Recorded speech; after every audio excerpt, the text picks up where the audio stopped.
Another guy on his way out the door here after the Rumble is Harley Race. As I mentioned on the last episode, he's just coming back from an injury and looking pretty good by all reports, but he's going to cite road fatigue working for Vince.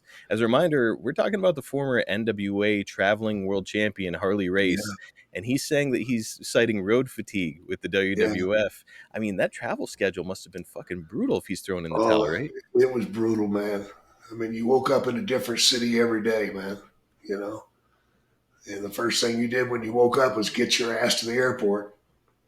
Then you'd fly somewhere, and I swear to God, I think they did the bookings with a dartboard. Just San Diego to Miami, Miami to Portland, Oregon, Portland, Oregon to Portland, Maine, Portland, Maine to Houston. What the fuck, man? How often were you waking up, like, just looking around the hotel room, like, where the hell am I? Oh yeah, a lot, a Oh, lot. I can't imagine it. Yeah, it was brutal. How hard do you think the adjustment was for Harley to go from the territory system where he was part owner to now Yeah, being an employee for Vince? You think it was tough? I don't think that part was tough for him. I think just the travel got to him Hmm. because he wasn't used to working 7 days a week. And Okay. with Vince, you work 7 days a week, twice on Saturday, twice on Sunday, and that's what got Harley. Okay, so as the NWA champion, he's not working 7 days a week, maybe like two or three No, times a week. yeah, yeah, and he'd have days off. Now it's coming together. Okay, Yeah, so the travel is probably similar, but now instead of working only a few times a week, he's killing himself every single day. right. He'd go into a territory and work 2 or 3 dates in that territory, so there wasn't much travel. You drove it by car. It was easy, easy peasy. A whole other world there working for Vince. That helps put it in perspective. That's great. Um, Now, I'm just wondering while we're here talking about Harley, did you ever hear the story of Harley threatening to kill Hulk Hogan? No, I didn't. Okay, so apparently the WWF was stealing business from his territory when he was the head of Kansas City, and Yeah, allegedly he actually I think he came into a locker room and threatened Hogan with a gun.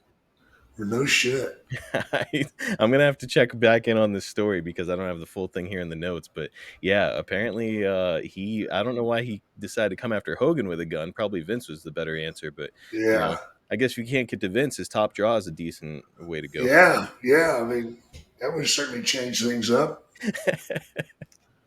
Well, additionally, how close were you with Harley during this time? I know that you and he had a great relationship, back in I think it was your Calgary days, right? Yeah, Calgary. Uh, I'd bump into him. We'd talk a little bit. That's about it. Did I he didn't ever hang with him.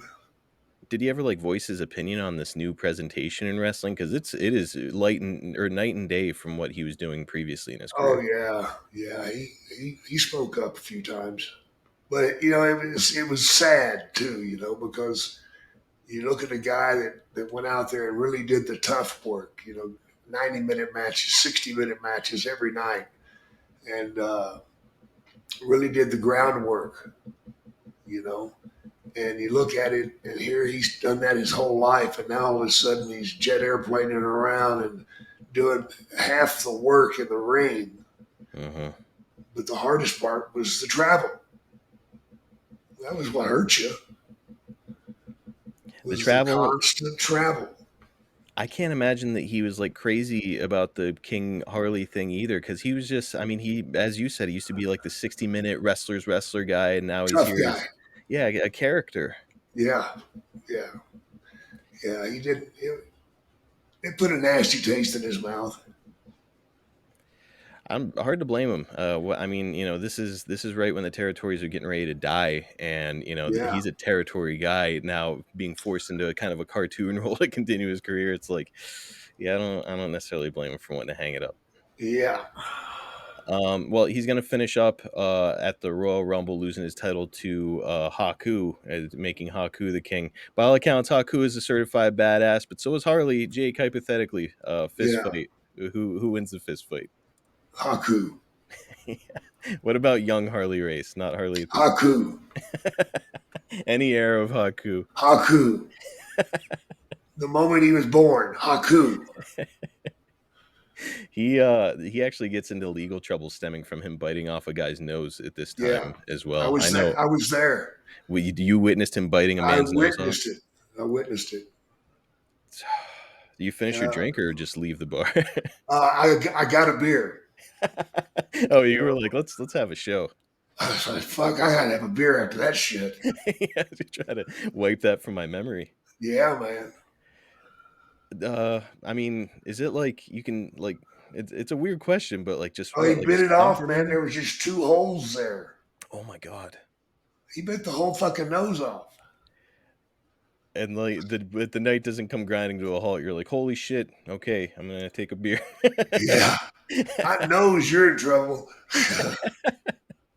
Just a different time. Bet you won't be nosy. It's probably not going to have much of a sense of smell moving forward either. No.